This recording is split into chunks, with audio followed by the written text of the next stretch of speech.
সম্পর্কিত যে মানদণ্ডটি আলোচনা করতে চাই সেটি হলো বিচারের সময় জন্মগতভাবে সুযোগ সুবিধা বেশি বা কম পাওয়ার বিষয়টি বিবেচনায় আনা।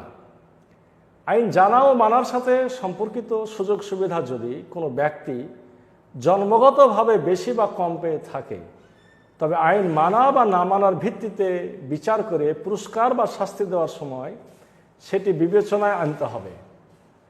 এটি না আনলে ওই বিচার ন্যায় বিচার হবে না, কারণ জন্মের স্থান ও কালের ব্যাপারে মানুষের কোনো হাত নেই। এ দৃষ্টিকোণ থেকে উভয় আইনের অবস্থান কি? মানবরচিত আইনে সাধারণত এটি বিবেচনায় আনা হয় না।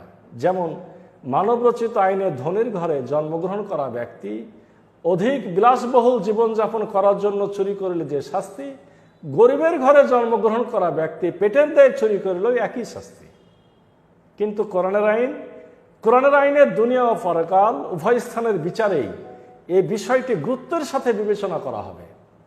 জন্মগতভাবে বেশি বা কম পাওয়ার সকল বিষয় সেখানে বিবেচনায় আনা হবে। জন্মগতভাবে বেশি বা কম পাওয়া বিষয়সমূহ যা হতে পারে আমরা 7টি বিষয় এখানে উল্লেখ করব। 1, সম্পদ বেশি বা কম পাওয়া। 2, মেধাশক্তি বেশি বা কম পাওয়া। 3, আরবি ভাষা জানার সুযোগ বেশি বা কম পাওয়া। 4, লেখাপড়ার সুযোগ বেশি বা কম পাওয়া। 5, স্মরণ শক্তি বেশি বা কম পাওয়া। 6, শরীরের গঠন ও গায়ের রং ভালো বা খারাপ হওয়া। 7 নম্বর বলতে পারি ইত্যাদি, আরও কিছু।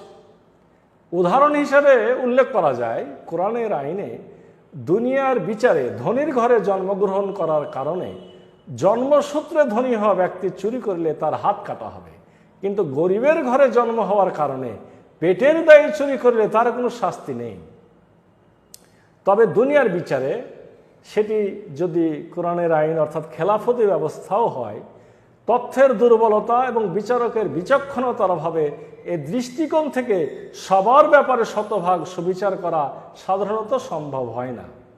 কিন্তু চূড়ান্ত বিচারে অর্থাৎ পরকালীন বিচারে এই বিষয়টি নিখুঁতভাবে বিবেচনায় এনে সকলকে চূড়ান্তভাবে পুরস্কার বা শাস্তি দেওয়া হবে। এ কথাটি কোরআনের আইনের প্রণেতা নিম্নোক্তভাবে জানিয়েছেন। সূরা আনাম 165 নম্বর আয়াত, ওহুয়াল্লাযী জাআলাকুম খালাইফাল আরদি ওয়া রাফা'a বা'দাকুম ফাওকা বা'দিন দারাজাতিল লিয়াবলুয়াকুম ফীমা আতাকুম। তিনি তোমাদেরকে পৃথিবীতে প্রতিনিধি বানিয়েছেন এবং তিনি জন্মগতভাবে তোমাদের একজনকে অন্যজন হতে বিভিন্ন দিক দিয়ে অধিক মর্যাদা অর্থাৎ সুযোগ সুবিধা দিয়েছেন, যেন যাকে যা দেওয়া হয়েছে তার ভিত্তিতে তোমাদের পরীক্ষা অর্থাৎ বিচার করতে পারেন। মহান আল্লাহ এখানে জানিয়েছেন, জন্মগত কারণে কোনো ব্যক্তি ইসলাম জানা ও মানার ব্যাপারে সুযোগ সুবিধা বেশি বা কম পেয়ে থাকলে পরকালের বিচারে তা বিবেচনা এনেই তিনি বিচার করবেন এবং পুরস্কার বা শাস্তি দেবেন। এর সুযোগ সুবিধা আমরা ইতিপূর্বে যে 7টি বিষয় বর্ণনা করলাম, এই পূর্বে বর্ণিত 7টি সুযোগ সুবিধার যে কোনোটি হতে পারে। এ ব্যাপারে আমি তথ্য 2 আলোচনা করি। রব্বুল আলামিন সূরা বনী ইসরাঈল 15 নম্বর আয়াতে বলছেন, ওয়ামা কুন্না মুআযযিবিনা হাত্তা নাবআসা রাসূলা। আর আমরা রসুল বার্তাবাহক না পাঠানো পর্যন্ত কাউকে শাস্তি দেই না। সূরা শুআরা 208 নম্বর আয়াতে আল্লাহ বলছেন, ওয়ামা আহলাকনা মিন ক্বরিয়াতিন ইল্লা লাহা মুনজিরুন। আর আমরা এমন কোনো জনপদ ধ্বংস করিনি যার জন্য সতর্ককারী ছিল না।